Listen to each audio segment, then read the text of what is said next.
Evangelio de Juan, capítulo 21, versículos 18 y 19. De cierto te digo, cuando eras más joven te ceñías e ibas a donde querías, mas cuando ya seas viejo extenderás tus manos y te ceñirá otro y te llevará donde no quieras.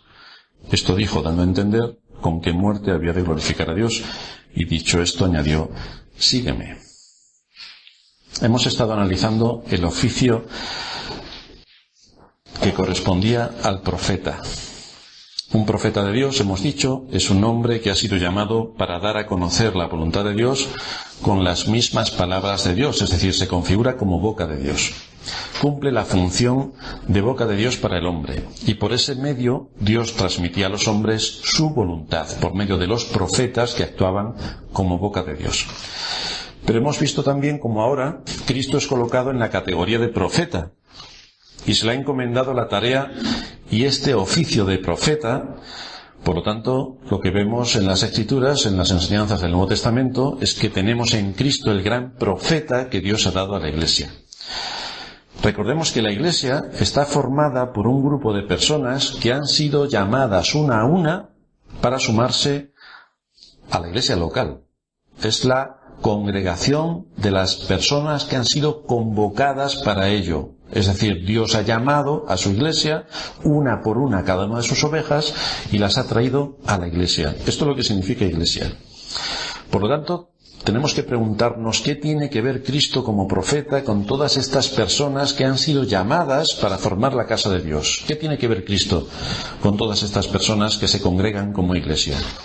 ¿Quién es el que puede instruir a la Iglesia en todo lo que necesita?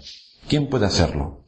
¿Quién es el que enseña a la Iglesia y a cada uno de los que la componen en las cosas en las que como cuerpo de Cristo deben crecer, deben creer y deben hacer? Y lo que encontramos en las Escrituras es que Cristo es la principal piedra del ángulo, sobre la que descansa todo el edificio de la Iglesia.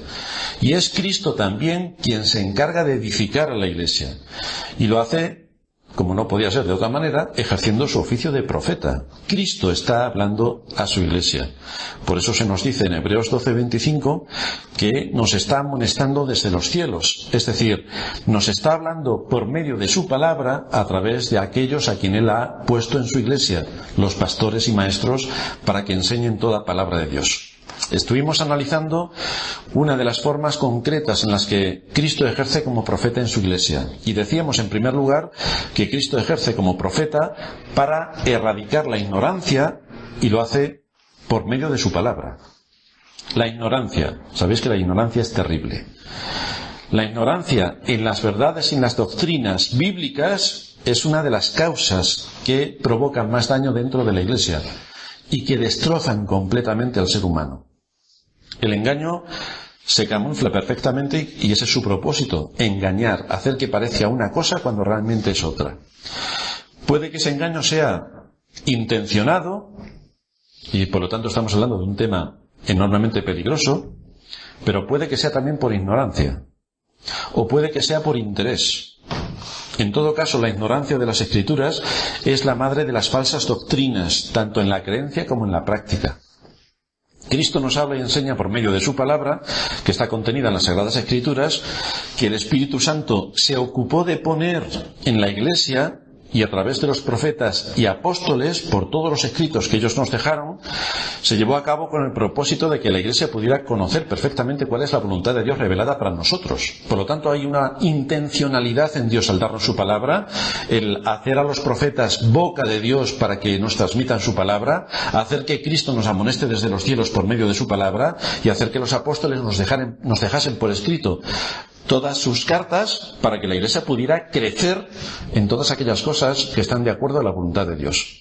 Es por esto que la predicación y exposición de las Escrituras la tenemos que apreciar como la voz de aquel que es el profeta que nos ha sido dado para que nos libre de la peligrosa ignorancia que nos puede llevar al error, que nos puede llevar a la superstición. Y parece increíble que en el siglo XXI estemos hablando de superstición, pero en el 90% de las iglesias que se llaman evangélicas hay superstición, y en el 100% de las iglesias que se llaman católicas la hay verdaderamente. Y esto es lo que produce, y esto es lo que persigue el ser expuestos a la verdadera predicación de la palabra de Dios. alejarnos de la ignorancia que nos lleva al error, a la superstición o incluso a la herejía. Por eso asumimos como Iglesia la importancia vital de la predicación de la palabra de Dios. Es el aspecto central del culto de adoración. La predicación no es aparte de la adoración, es el punto culminante de la adoración. La adoración a Dios no es cantar solamente, es cantar, es orar y es ser expuestos a su palabra. Ese es el culto de adoración. También comentamos que la Iglesia debe de desarrollar el discernimiento suficiente como para no confundir la elocuencia y la oratoria con la enseñanza. Porque venimos a aprender, no a escuchar a un gran orador que cuando acabemos digamos, ¡qué bien ha hablado! Resumen, ¿qué es lo que ha dicho? Respuesta, un interrogante. La Iglesia reunida debe recibir la enseñanza de la palabra de Dios a través de las cuales Cristo nos va a sacar de la ignorancia, de la superstición y del error. Así que venimos a aprender verdades. No venimos a recibir un mantra o a recitar un mantra evangélico y repetir muchas veces, como se suele hacer también, que Dios es bueno y que todos hemos sido perdonados y repetimos esto hasta el aburrimiento. Y tampoco venimos a entretenernos con las ocurrencias de un showman que nos lleve a que lo pasemos sumamente entretenidos en este culto de adoración. Especialmente porque venimos a adorar a Dios. Ese es el objeto del culto que le rendimos al Creador, Señor, Dios del universo y Redentor de nuestras almas. El propósito por el que nos congregamos es rendir culto a nuestro Dios. Y es aprender y adquirir aquellas características que nos deben guiar bajo las enseñanzas de las Escrituras a tener un espíritu cristiano en toda nuestra manera de vivir. Ese es el propósito por el que aquí nos reunimos. Hoy vamos a ver en segundo lugar cómo Cristo es profeta y sabe qué y cuándo debe enseñarnos la verdad revelada. Vamos a ver, por tanto, algunos detalles en relación a este punto, en cuanto al oficio profético de Cristo a la Iglesia y sus implicaciones. ¿Qué es lo que Él está haciendo en medio de su Iglesia? Vámonos a Marcos capítulo 4. Vamos a leer los versículos 13 y 14. Y vamos a ver cómo no todos están dispuestos al mismo tiempo para escuchar todo lo que necesitan escuchar. Marcos 4:13 nos dice que con muchas parábolas como estas les hablaba la palabra conforme a lo que podían oír. Y sin parábolas no les hablaba, aunque a sus discípulos en particular les declaraba todo. ¿Qué nos quiere decir la Escritura? Pues que si nosotros cogemos a un evangélico de turno o a un romano de turno y le hablamos de la doctrina de la elección, ya tenemos un problema, porque es algo que no acepta bajo ninguno de los conceptos. Por lo tanto, no vamos a ir enseñándole trigonometría a un bebé, cuando el bebé todavía tiene que aprender a sumar, a restar, a multiplicar, a dividir, tiene que saber los números, y tristemente la mayoría de las personas que nos encontramos en entornos evangélicos y católicos, hay algo que es un denominador común. Son enormemente ignorantes. Entonces, ante tal nivel de ignorancia, nosotros le vamos a hablar de trigonometría. Pues ya os podéis imaginar lo que puede pasar. Es como si nos vamos a la Edad Media y le enseñamos nuestro smartphone a alguno de los que vivían en la Edad Media. Y le decimos todo lo que hace el smartphone. Lo mínimo que puede pasar es que nos peguen una paliza o que nos encierren en un manicomio porque estamos locos. Pues eso es lo que pasa cuando uno expone la profundidad de la doctrina a gente que es enormemente ignorante. Es que no la van a aceptar. Por lo tanto, quizá haya que tomar las directrices que el Señor toma y hablarle por medio de parábolas, porque no son capaces todavía de creer. En Juan 16:12 el Señor dice: aún tengo muchas cosas que deciros, le está diciendo esto a los discípulos, pero ahora no las podéis sobrellevar. Es decir, si os digo todo lo que va a ocurrir, os desbordo. Entonces no voy a gastar el tiempo. Por lo tanto, vemos que Cristo no solamente nos trae la verdad de Dios, sino que nos habla de acuerdo a lo que podamos oír. Nos lo va partiendo en trocitos para que podamos ir digiriendo todo lo que tiene que ver con las grandes enseñanzas. Pero esto es también lo que se hace en cualquier formación de un niño. Cuando el niño es pequeñito va a parvulitos. Crece un poquito más y se le enseñan los colores. Crece un poquito más y se le enseñan los números. Y así sucesivamente llegaremos a tener a Einstein haciendo grandes cosas. Pero no podemos enseñar lo que tenía Einstein en su cabeza a un bebé, porque eso no es coherente. Necesita su tiempo. Uno no siempre está preparado para oír todas las enseñanzas que Dios nos ha revelado en su palabra. Y por eso el Señor mismo le dijo a sus discípulos que había cosas que no las podían sobrellevar. Cristo conoce, por tanto, esta realidad debido a nuestra propia debilidad. Y necesitamos un proceso para poder ir entendiendo las verdades de las Escrituras y las implicaciones que esas verdades tienen en mi vida y en la Iglesia. Y si no somos sensibles a este tipo de situaciones que se dan en todos nosotros, causaremos más daño que beneficio cuando exijamos a otros que estén al mismo nivel que nosotros, cuando llevan años de distancia en retroceso respecto a lo que nosotros ya conocemos por la palabra de Dios y por la gracia de Dios. Las grandes doctrinas de la Biblia y sus repercusiones en la vida de los hombres requieren madurez. De la misma manera que a un bebé recién nacido no le vamos a dar un plato de lentejas porque lo vamos a destrozar, ni vamos a darle a un bebé de unos pocos meses la lista de la compra para que vaya al supermercado, porque evidentemente no lo va a poder hacer. Así también se requiere cierto grado de madurez para ir avanzando en las doctrinas y en sus implicaciones para la vida. Posiblemente muchos, cuando llegamos a la Iglesia, teníamos poca idea que abarcase más allá de que Dios es el Creador y el Redentor. Y ahí nos quedábamos. Pero conforme vamos introduciéndonos en las enseñanzas de las Escrituras, poquito a poquito vamos entendiendo más de las Escrituras y cómo van encajando las doctrinas, y luego cómo las doctrinas se encajan en mi vida, cómo las doctrinas encajan en la vida de la Iglesia, cómo encajan en la sociedad, cómo encajan en la nación y cómo encajan en el mundo. Tenemos necesidad de Cristo para que en su sabiduría nos dirija a todas estas enseñanzas que combatan con firmeza nuestra ignorancia. Porque si nos dejamos llevar por el mundo que nos envuelve, acabaremos igual que el mundo que nos envuelve, es decir, ignorantes en grado superlativo. Pero nosotros venimos aquí a aprender de Dios. ¿Qué es lo que Dios tiene para el hombre? ¿Cómo Dios ha estructurado la sociedad humana? Para eso nos ha dado su ley y también nos ha dado su gracia. ¿Cómo se encajan todas estas doctrinas con el mundo en el que vivimos? Por otra parte, hay ciertas enseñanzas que tienen que ver no ya solo con el asunto doctrinal, sino con la educación. Parece increíble que tengamos que enseñar educación en la Iglesia, pero también es necesaria la educación. Hay personas que asisten a la Iglesia durante años y parece que han llegado por primera vez a la Iglesia. No se integran, no participan, no actúan. Creen que todos están allí para servirles a ellos. Entonces esto requiere también paciencia.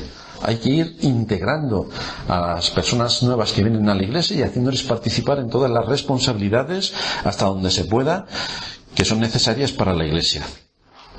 Dice Mark Dever en su libro sobre las 9 marcas de una iglesia saludable: si tuviéramos que exponer todo lo que constituye la sana doctrina, tendremos que reproducir la Biblia entera, porque allí están todas las sanas doctrinas. Sin embargo, en la práctica, cada iglesia decide en qué cosas es necesario que se esté completamente de acuerdo, en qué cosas puede haber desacuerdo y en cuáles hay completa libertad.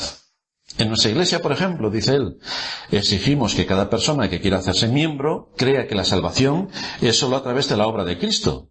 Eso es imprescindible. También exigimos que se tenga la misma creencia respecto al bautismo de los creyentes y respecto a la forma de gobierno. Esto también es importante. Que se crean estos dos últimos puntos no es necesario para la salvación. Es decir, el que uno cree que los niños deben ser bautizados o que los mayores deben ser bautizados y la forma de gobierno no es necesario para la salvación, pero que haya acuerdo en estos dos puntos ayuda de manera práctica y saludable para la vida de la Iglesia. Porque si aquí cada uno empieza a luchar por este tipo de cosas que son secundarias pero que son necesarias para la vida de la Iglesia, tenemos una Iglesia en desorden y tenemos una batalla campal. Entonces esto es la exigencia, esto es lo que marca la línea de la Iglesia.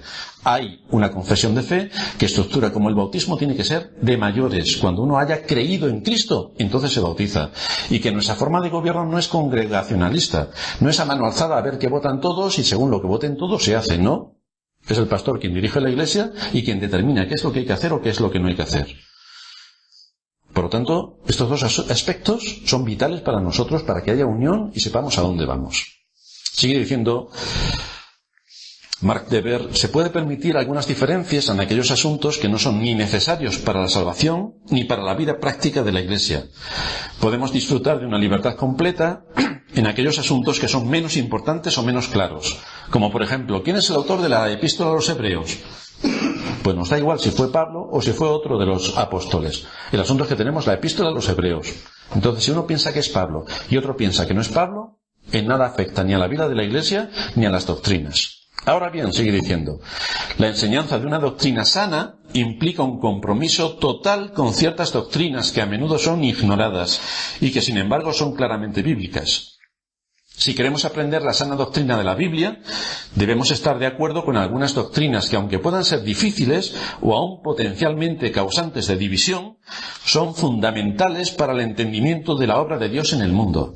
Por ejemplo, la doctrina bíblica de la elección es ignorada habitualmente por ser considerada demasiado compleja. Sea como sea, es innegable que esa doctrina es bíblica e importante, de manera que aunque ésta pueda tener algunas implicaciones que no llegamos a entender, el hecho de que nuestra salvación dependa en última instancia de Dios y no de nosotros no es algo baladí. Sin embargo, también hay otras preguntas importantes que la Biblia contesta y que sin embargo han sido ignoradas. Por ejemplo, ¿el ser humano es bueno o malo? Porque dependiendo de lo que respondamos, estaremos en una posición o en otra. ¿Necesita ser animado y aumentar su autoestima o lo que en realidad necesita es que se le perdonen sus pecados y ser regenerado por el Espíritu Santo? Segunda pregunta que le hace. ¿Qué hizo Jesucristo al morir en la cruz? ¿Hizo viable una posibilidad de salvación o fue nuestro sustituto? Porque dependiendo de lo que respondamos, estamos hablando de cosas distintas. Si somos cristianos, en tercer lugar se pregunta, ¿podemos estar seguros de que Dios sigue preocupándose por nosotros? Y si es así, ¿lo sigue haciendo por nuestra fidelidad o por la suya? Y dependiendo de lo que respondamos, estamos en polos opuestos. Todas estas preguntas, dice, no son únicamente para teólogos superestudiosos o para jóvenes estudiantes del seminario. La fidelidad a la Escritura nos demanda hablar de estos asuntos con claridad y autoridad, y esto es lo que pretendemos hacer desde el púlpito de la Iglesia. Nuestro entendimiento de lo que la Biblia enseña acerca de Dios es crucial. El Dios de la Biblia es creador y es Señor. Sin embargo, en ocasiones su soberanía es negada aún dentro de la propia Iglesia. Para aquellos que se llaman cristianos, resistir la idea de la soberanía de Dios en la creación y en la salvación es en realidad jugar a una especie de paganismo piadoso. Además, aunque muchos cristianos pueden tener dudas sinceras respecto a la soberanía de Dios, una negación constante y tenaz de la misma debería preocuparnos como Iglesia.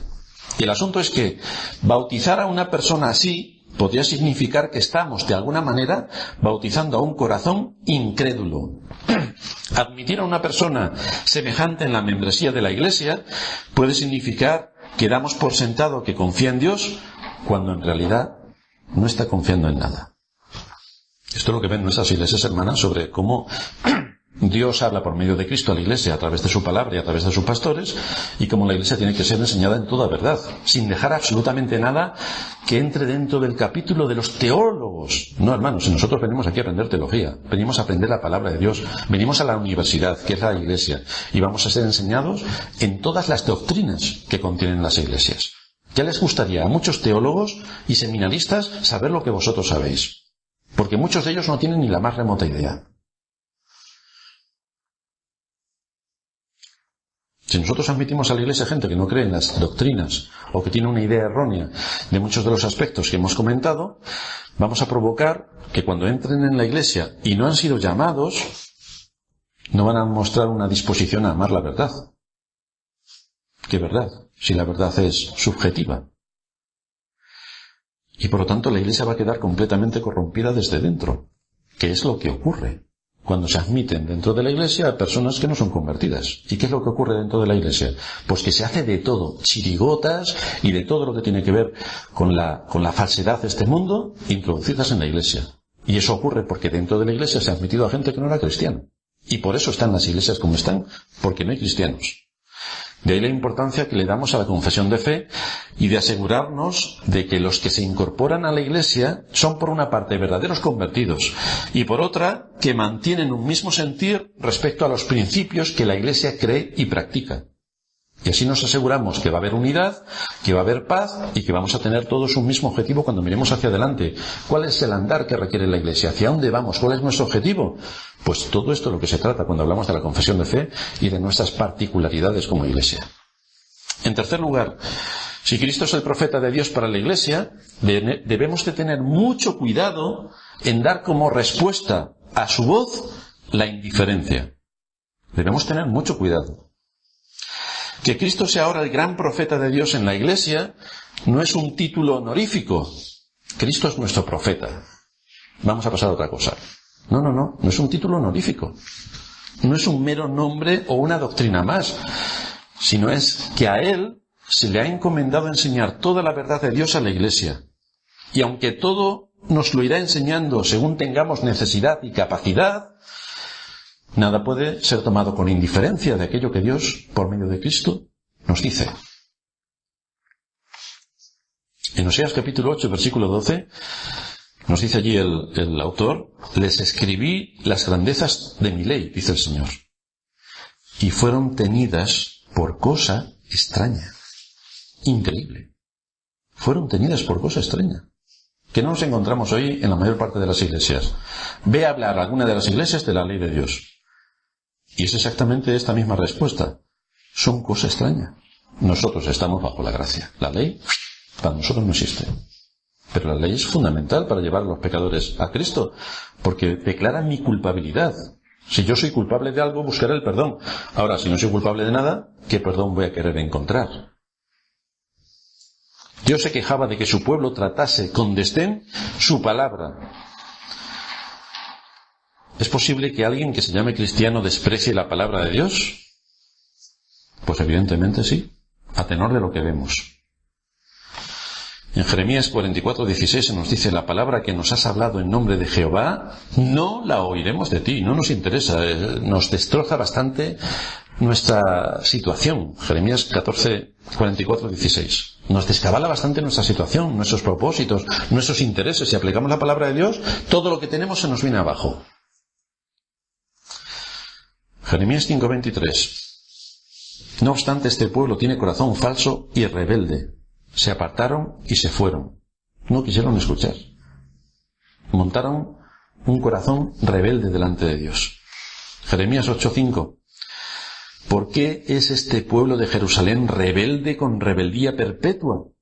Abrazaron el engaño y no han querido volverse. Eso sí, el engaño les encajaba. ¿Y la palabra de Dios no? No. Tú predicas con fidelidad la palabra de Dios, vete fuera y empieza a predicar a todos aquellos que se llaman creyentes y verás cuál es la respuesta que obtienes. Ezequiel 2:5, el texto que leíamos antes en la introducción. ¿Acaso ellos escuchen? Pero si no escucharen, porque son una casa rebelde, siempre conocerán que hubo profeta entre ellos. Es decir, aunque no quieran escuchar el mensaje del Evangelio, lo tienen que recibir. Y así vemos como el denominador común de aquellos que siguen a Dios es en muchas ocasiones una negación del Dios en el que dicen creer. Es decir, creemos en el Dios creador y salvador, el Dios que nos ha dado su palabra, pero la palabra de Dios no la usamos. Nos vamos a las filosofías y huecas sutilezas que utiliza el mundo para defender las doctrinas. Pero la palabra de Dios no, porque tiene muchos años, es muy antigua y ya, ¿cómo iba a saber Pablo lo que pasaba en el siglo XXI? Que él no sabía nada de esto de hombres y mujeres. ¿Cómo va a saber la escritura escrita del Antiguo Testamento, que era para gente de, como mucho, de la Edad Media, pero no para nosotros que usamos ya teléfonos inteligentes? Nuestro Señor dijo: id y haced discípulos por todas las naciones, bautizándolas en el nombre del Padre, del Hijo y del Espíritu Santo, y enseñándoles que guarden todas las cosas que os he mandado. Todas. Y las cosas que el Señor mandó fueron bastantes. Todas las cosas que Cristo nos enseña son importantes, y Cristo quiere que se enseñen en medio de su iglesia reunida en el día del Señor, que es el día que Él ha preparado para recibir su palabra. Y lo tenemos que hacer con el propósito de asumir y aplicar la palabra de Dios, porque es lo que necesitamos para nuestra vida. Desde luego, todas las doctrinas no son igual de importantes, pero sí que todas son útiles para enseñar, para redarguir, para corregir y para instruir en justicia. Todas nos van a ser útiles en un aspecto o en otro. Por eso la indiferencia a Cristo en su oficio de profeta es algo grave. Tener como cosa extraña lo que Cristo nos trae según su misericordia y para nuestra necesidad no puede ser tomado con indiferencia, porque es Cristo quien nos habla desde el cielo a nosotros. ¿No deberíamos poner un corazón atento a lo que Él tiene que decirnos? Venimos como discípulos suyos para ser enseñados por Él. Y es aquí y ahora una ocasión especial que Dios nos brinda su misericordia para ser enseñados por nuestro gran profeta, nuestro Señor Jesucristo. Tuvimos hace unos años a una persona entre nosotros que vino a estudiar a Madrid y coincidió cuando estábamos exponiendo una serie de mensajes que duraron varios años también sobre la carta a los romanos. Esta persona que nos visitaba supuestamente era creyente, pero no le apetecía mucho venir porque decía que la carta a los romanos ya la impartieron en su iglesia y que, en fin, él ya tenía esa asignatura como resuelta y por lo tanto no hacía falta que viniese a la iglesia. Lo cual demostraba cuál era exactamente la fotografía de su corazón. Si alguno piensa, lo que están predicando ya lo sé, eso ya lo he oído, ¿qué me van a enseñar a mí? Pues lo que está demostrando exactamente es un espíritu soberbio. Es bastante difícil que sobre un mismo texto dos iglesias prediquen lo mismo. Es bastante difícil.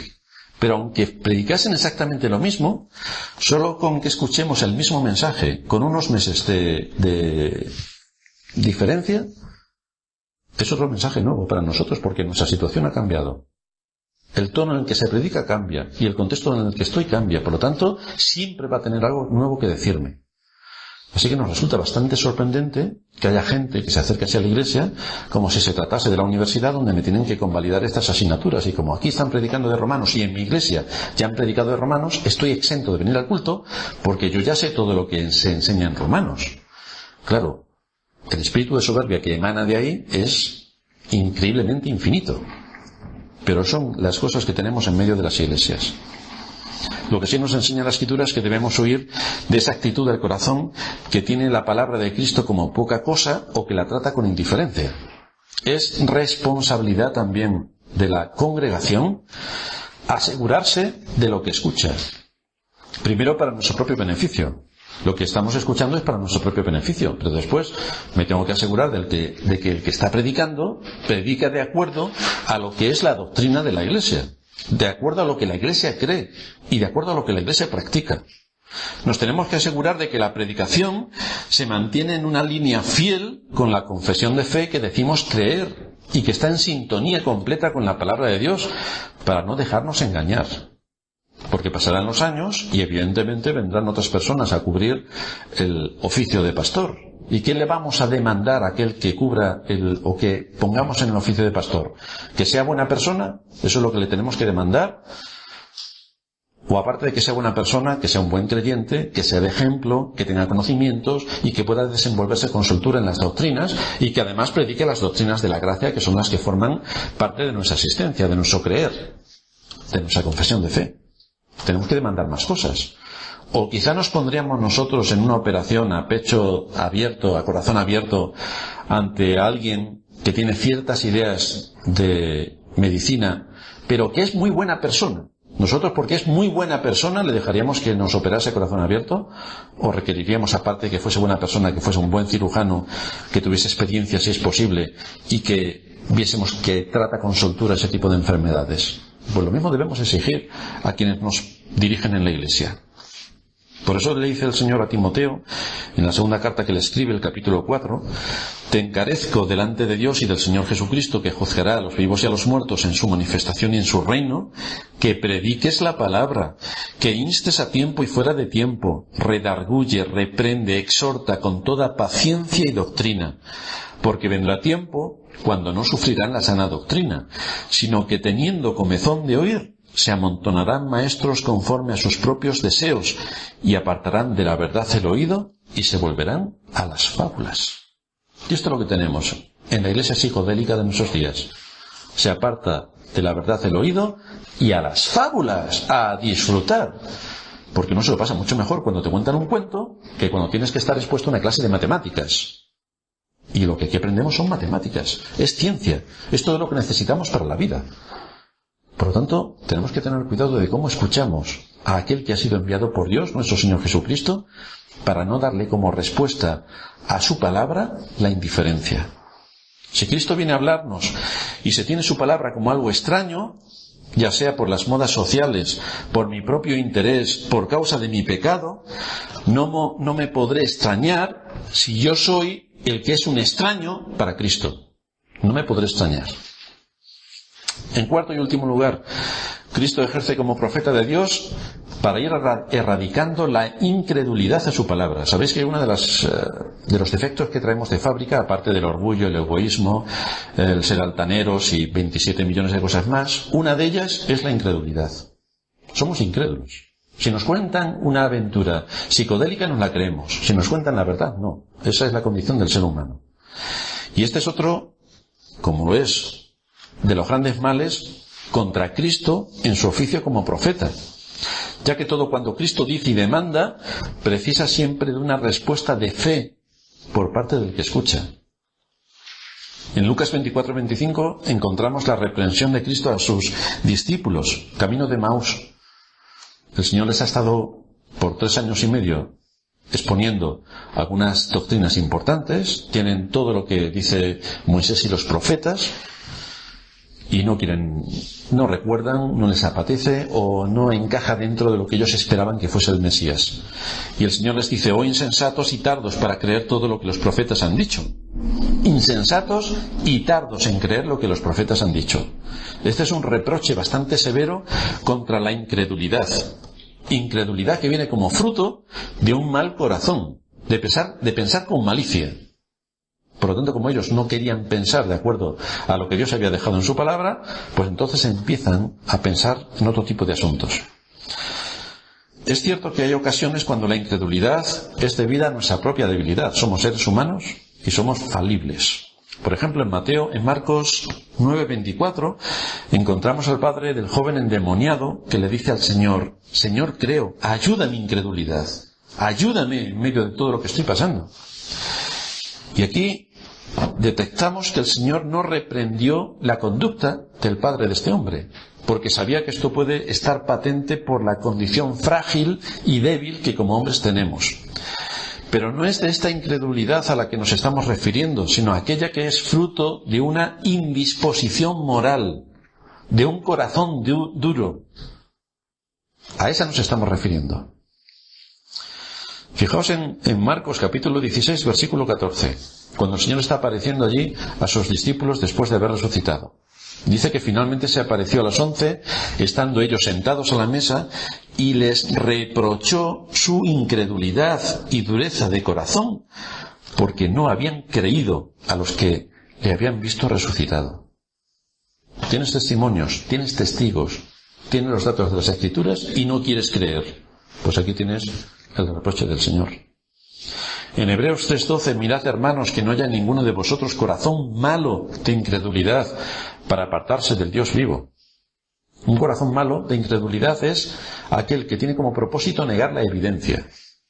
Niega la evidencia. Es algo que estás viendo, que está palpable, que se te está argumentando y se niega por completo.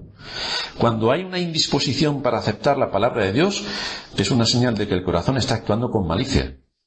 Aparte de que puede que esté muerto, pero está actuando con una malicia soberana. Si Cristo es el gran profeta de Dios, de quien Dios ha dicho: a él oíd, es él la voz que nos habla desde el cielo. Es por oír con fe, por lo que Cristo promete a su pueblo traerle consuelo y esperanza. Recordad que esto es dicho a los creyentes que hemos creído en Cristo como nuestro Salvador, pero que tenemos que recibir y creer todo cuanto se nos habla desde el cielo. Que unos tienen que luchar más, otros menos, contra la incredulidad, pero la tenemos que quitar de nuestro corazón para oír a Cristo, que es el profeta de Dios, y lo tenemos que hacer con un corazón enseñable. ¿A qué conclusiones nos lleva todo esto? Todos estos aspectos que hemos estado viendo respecto a la función que Cristo ejerce como sacerdote en la Iglesia, que comentábamos la semana pasada, como profeta, y todas las repercusiones que esta función tiene, se podrán plantear y se podrán asumir y se podrán ejercer solamente por la fe. Solamente por la fe. Por la fe tenemos que venir y congregarnos en torno a Cristo. Por la fe podemos oír a Cristo, hablándonos desde el cielo. Por la fe admitiremos y aceptaremos la enseñanza de Cristo. Por la fe esperaremos que cada día que nos reunamos como iglesia venga Cristo a hablarnos y a tratar nuestra ignorancia, a guiarnos con las doctrinas adecuadas para que podamos recibir, según el tiempo y el momento y nuestra capacidad, todo lo que necesitamos para madurar. Y de esta manera podemos ir erradicando la incredulidad en nuestros corazones. Podemos ir quitando el error de nuestros corazones, podemos ir eliminando la superstición y podemos ir dirigiéndonos por el camino eterno. Así que solamente nos queda seguir orando a Dios para que tenga misericordia de nosotros y que podamos reunirnos con un corazón sincero juntamente con nuestros hermanos para la adoración pública, para hacer lo que hoy estamos haciendo, reunirnos en torno a Cristo, donde Él pueda seguir guiando nuestros pasos como el gran profeta de Dios que es. Es a Él a quien Dios ha designado para nosotros, para que nos enseñe, para que nos guíe, para que nos consuele, para que nos aliente. Vamos a terminar en oración.